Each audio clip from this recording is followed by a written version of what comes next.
Hey everyone, this is Keegan from National Powersports.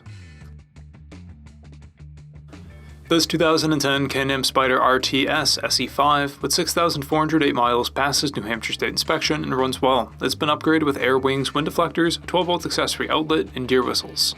From Can-Am, it comes well equipped with ABS, traction control, cruise control, heated grips, and heated passenger handholds, an electronic suspension, multifunction 4-speaker audio system, and electronic windshield and reverse.